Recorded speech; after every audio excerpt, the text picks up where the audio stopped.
Join as we learn Chumash together for Wednesday, the fourth Torah reading of Parshas Mishpatim, which is found in chapter 22, verse 27. Yesterday, we reviewed some laws that the Torah told us about pertaining loaning money without interest, the laws pertaining a guardsman watching somebody else's item, renting or borrowing, what our liabilities and responsibilities are. Today, the Torah continues with some more of those laws pertaining respect for authority, donations that have to be given to the Levi and the Kohen, forbidden meat, and truth and justice, and behavior towards one's enemies and another fellow individual. Chapter 22, verse 27, the Torah begins saying, Elikim le'sekalel, you shall not curse God or a judge, v'nosi ba'amcha le'soyer, or you may not curse a leader of your people. Rashi, Elikim le'sekalel, harei zu hazara lebirchas Hashem, vehein hazara le'kulal asayanim. This is a warning, this is a commandment, which is a prohibition that one is not allowed to curse and say God's name, and curse God, as well as to the judges. Verse 28,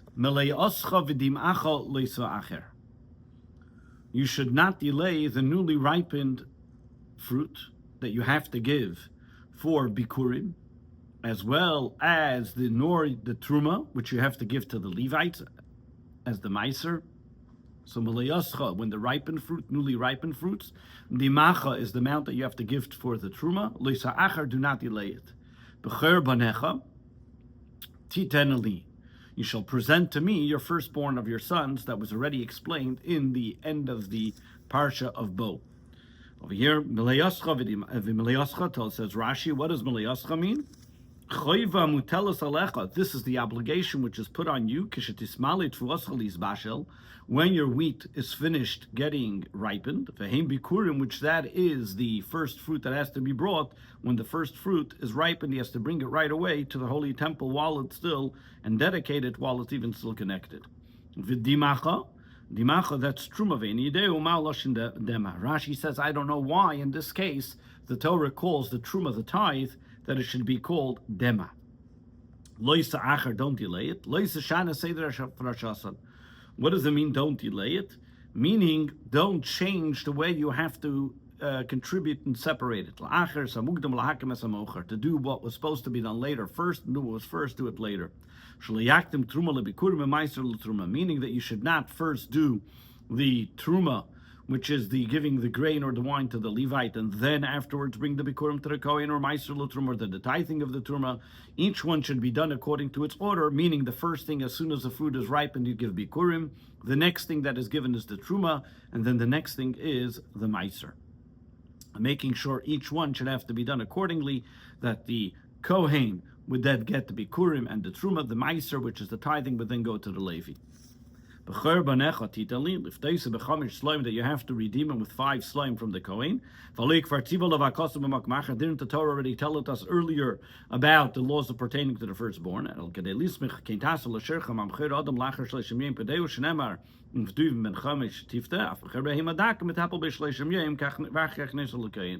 Just why then does it repeat it again over here? Is because the next verse is going to tell us about doing the same for one's animal. And being that when we know the law, then when it comes to a child, it has to be done after 30 days. So too, when it comes to the animal, for a small animal, that it has to be done, which is not used to be brought as a sacrifice. For example, if it has a blemish or something of that nature, that he has to give it to the Kohen. So the first 30 days, the owner is obligated to take care of the animal and feed it and give it what it needs. He can't say, oh, well, I have to give it to the Kohen, so I'm not going to deal with it. He has to deal with it, and afterwards he gives it to the Kohen.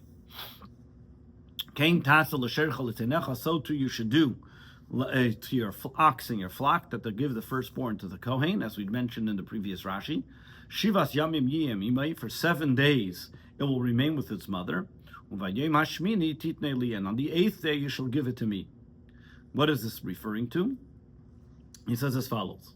Rashi, Shivas yamim yiyem imay, zu azhara l'kayin. This is the warning. This is given the the prohibition concerning the Kohen. This is not for every firstborn that he has to give it to the Kohen right away before 8 days. This is if he's bringing it to the Kohen,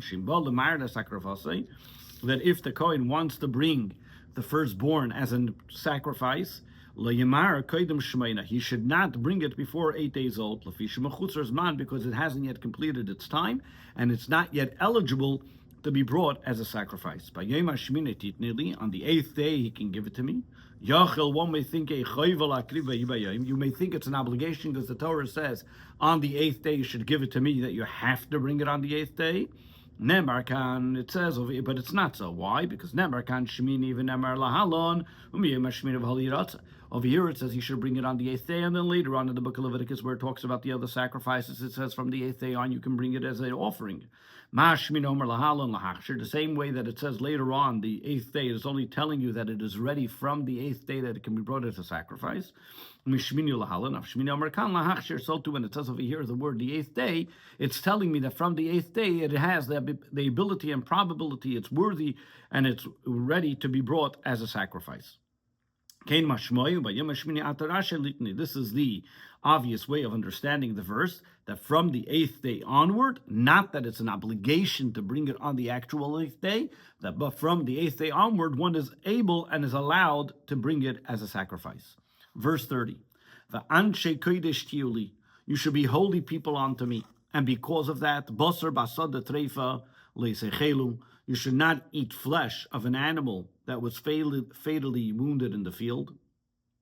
Like kelef tashlichonese, instead you shall not eat that flesh that was torn by a beast. The word treifa, in fact, the terminology that we know, treif, comes from this terminology that this animal, because it was either torn by an animal or torn by another animal, it's flesh that wasn't slaughtered.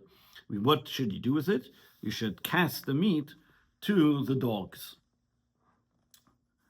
Rashi, Anshe Kodesh Tiolin, Imatam Kedeshim, if you are holy, Uprushim Michukutze in Avelus Utrefis, and you will separate yourselves from eating these flesh that wasn't slaughtered, and these kind of meats, Hareatim Shali, then you belong to me. Vimlav, but if not, Enchem Shali, then you don't belong to me. Basar Basad Trefa, what is he talking about over here? This is talking about an animal that's in the field. What is he referring to here? So he explains as follows. Af babayis doesn't mean in the field. Even if this happens in the home, that an animal is destroyed by another animal or whatever happened to it. The verse is talking about in usual cases that usually when do animals get attacked by other animals is when they're in the field. If it's a place where animals are usually attacked. As we find this also as well when it comes and it talks about the abuse where a woman may be raped or whatever might happen, it uses the terminology in the field, in the field, and as well when it talks about the impurities that happen by night, even though not necessarily if it only happens by night, even if it happens as well by day. The same thing if it happens by day. Again, these are common terms that the Torah uses when things usually happen, but they don't mean specifically only that way.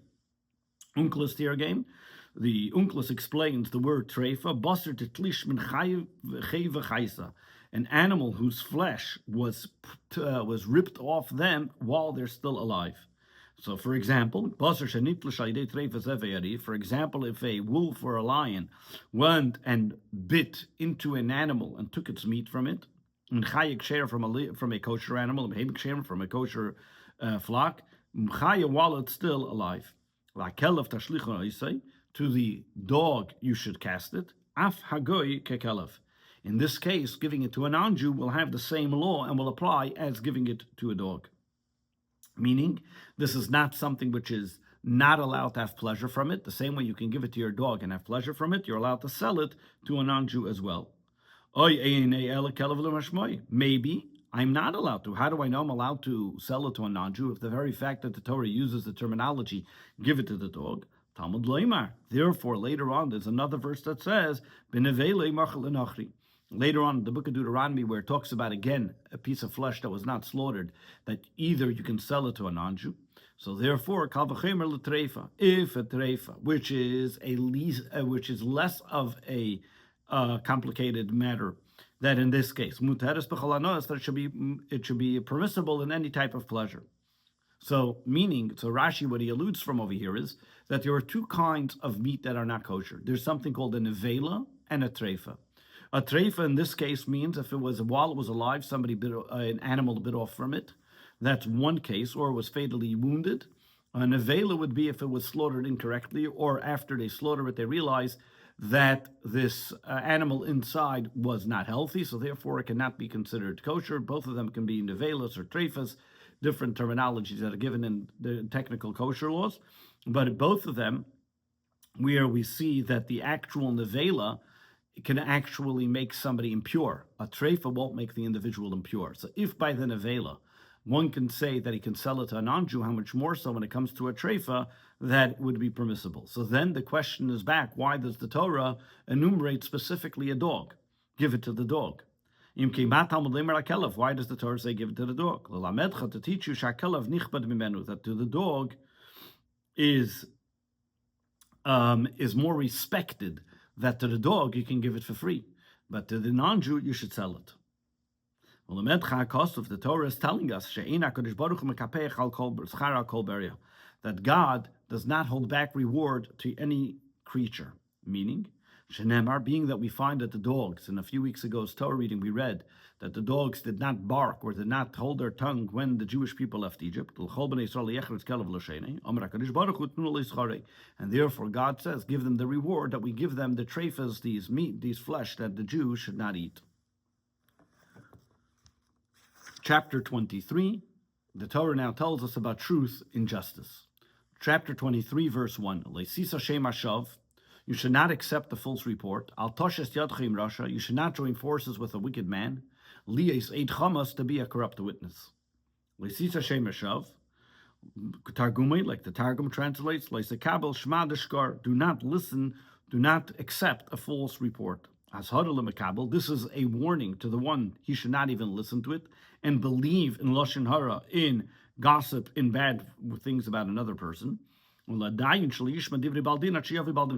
is also a law pertaining to the judge, that do not listen to the other person's judgment or words before the other person gets there. That means when you listen to the arguments of both cases, both people have to be there to be able to hear them. The defendant and the plaintiff must be standing in front of the judge before either of them say what they have to say. If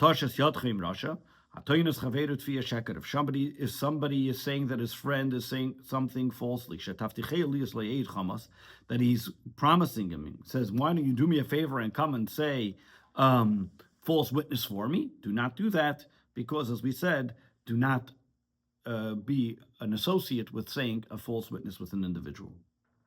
Verse 2, you should not follow the majority to do evil. And in response, in a case, you may not stray and follow the majority view. You always have to follow the majority view, or else lahatis, and thereby will be preferring justice. Meaning, following. So what the Torah is telling us over here is a few things, as we'll soon see in Rashi. There's number one, don't follow the majority to do evil, and in response to a defendant's questions of why, what your case may be, so he goes, do not, you may not stray from the truth, but follow what? And follow the incorrect majority. Why? Because what's going to happen, this will cause perverting justice. Rather, what should a person say? He has to state the truth and not be afraid of what the others may say. Let's see this in Rashi, and Rashi explains it.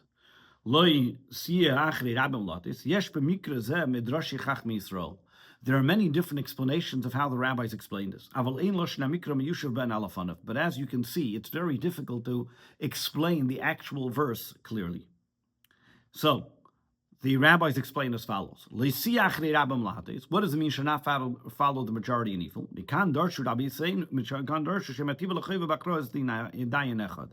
From here, we learn that we do not tilt the obligation or the liability when it just comes to one judge. For example, so let's say you have a rabbinical court where they are adjudicating laws of capital punishment.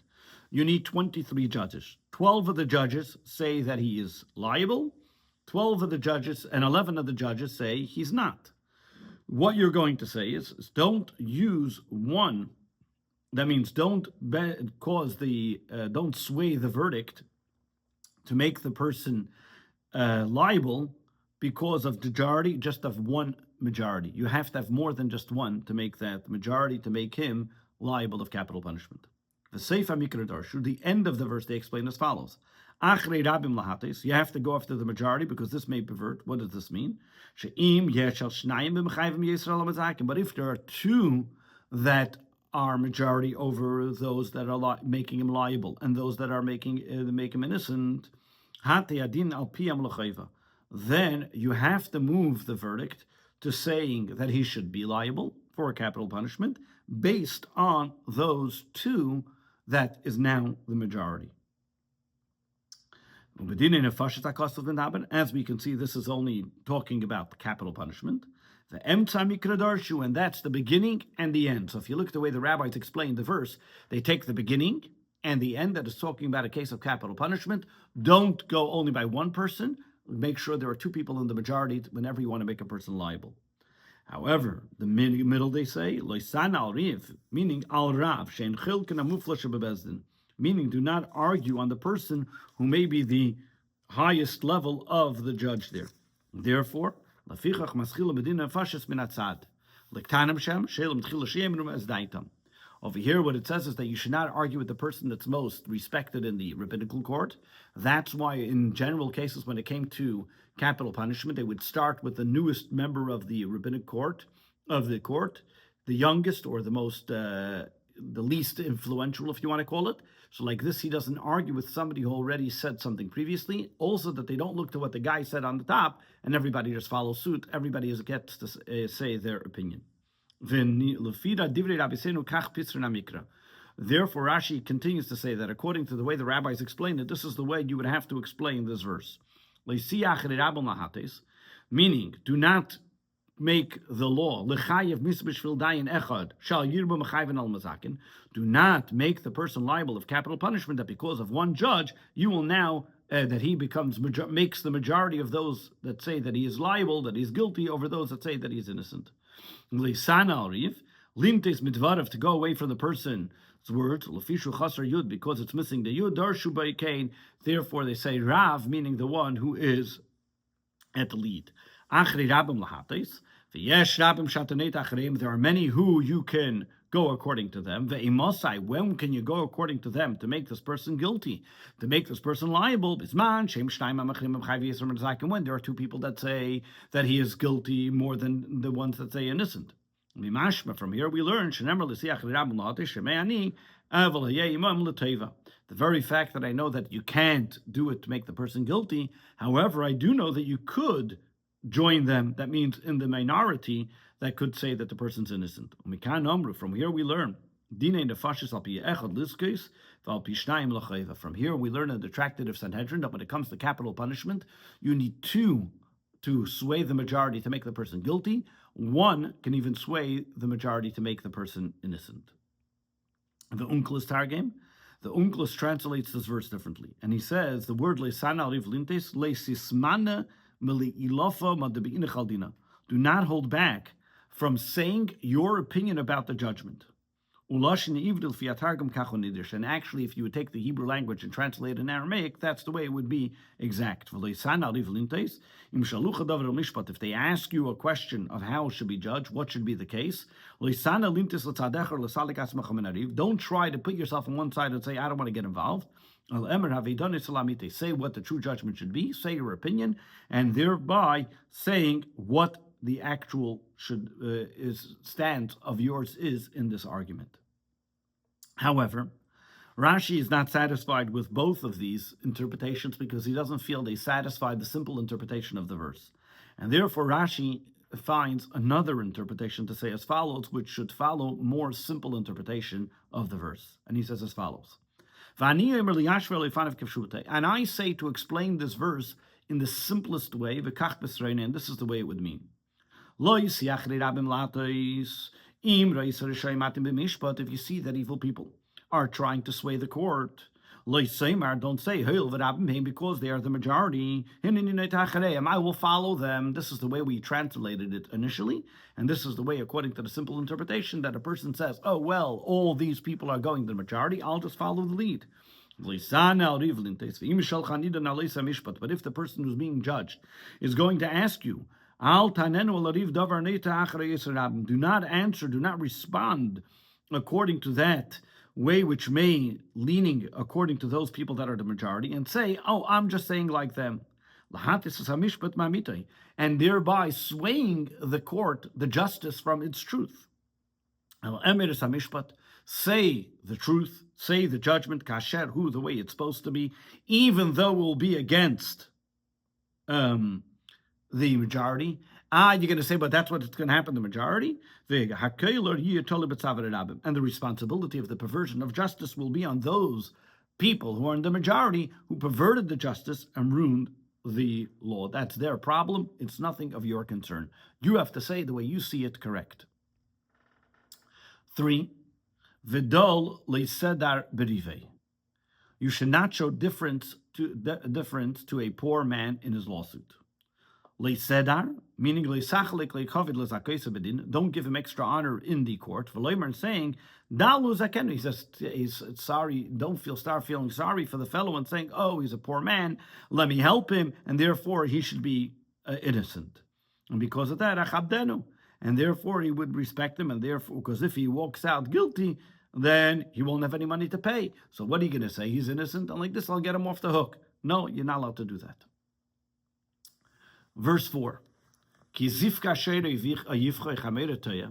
you come across your enemy's ox or donkey, toya, going astray, make sure you shall return it to him repeatedly, even if it means numerous times. As we'll soon see, the word here, ki, meshamish b'lashin dilma. If you do, shumei arba l'shen shel shemushiki. There are 4 ways how we can explain and translate the word ki. This is how you will translate it. If you were to see, maybe you see your friend's donkey who's having difficulty under carrying his load, then and you think you get bit me and you will not help him. I'm sorry, this is already verse 5. I'm sorry. Verse 5. When you see a donkey belonging to your fellow Jew, but you don't like that fellow Jew, he's your enemy, but he's crouching under its load, and you will hesitate, would you refrain from helping him? So therefore the Torah tells us, rather, you must make sure to help that individual. Rashi again, kisira chamer senacha, hare ki in this case, ki is dilma, maybe. Maybe you're going to see your friend's donkey, and it's crouching under its load, and you may think to yourself, and you may want to refrain from helping him because he's your enemy. Therefore, you should know, think again. This helping this person, Lashin Ezra, to help them. Over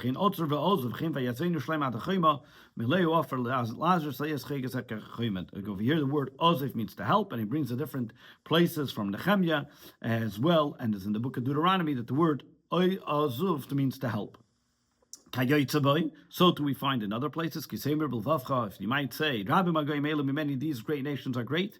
Shema Temer Kain Bitmiho. This word, the saying it may isn't a word in a tune of a question. Maybe you'll say, what will the nation say about us? So too in our case, and over there, what does the Torah say? Don't be afraid of them. So too in our case, when the word is kisira chamer, you can add the question mark and say, and you might tell yourself, I should refrain and not help him. Therefore, the Torah tells us, you got to help them out. Midrash, however, the Medrash explains, and Kachtar Shurabiseinu. If you're going to see v'chadalt and you hold back, there are going to be times that you're going to say, I should help him. And then there are times that you're going to help him. Okay, so how is that possible? If you're an old guy and you don't have the ability to help somebody schlep packages, therefore you won't do it. If it's a non-Jew, but the load that he's carrying is a Jew, and you're going to hold back from helping him because you'll say the bottom line is it's not a Jewish guy and I got to help him. Oziv taziv ima. You got to help him. Lefarik esamasa. You should take off the load off the donkey. Melamishkale melamitil masoi mimenu. You should help that individual to taking off the load, making it easier for the donkey to carry. As we know, the famous explanation of the Baal Shem Tov on this verse, Kisida chamer, that when a person looks at chamer, at the donkey, meaning at the chomer haguf of the person's body, Seinacha, you may think it's your enemy. You may think it's fighting against you. Reiv, it's tachas masoi, and it's crouching under its load. It's not allowing you to serve Hashem. And therefore you're going to look to neglect the body and try to despise it. Therefore, the Baal Shem Tov tells us, that the Torah tells us we have to help the body. The body is there to be a conduit to do the soul's obligations and connect to God, that a person has to use the body and soul to connect to God with joy. This concludes the fourth Torah reading of Parshas Mishpatim.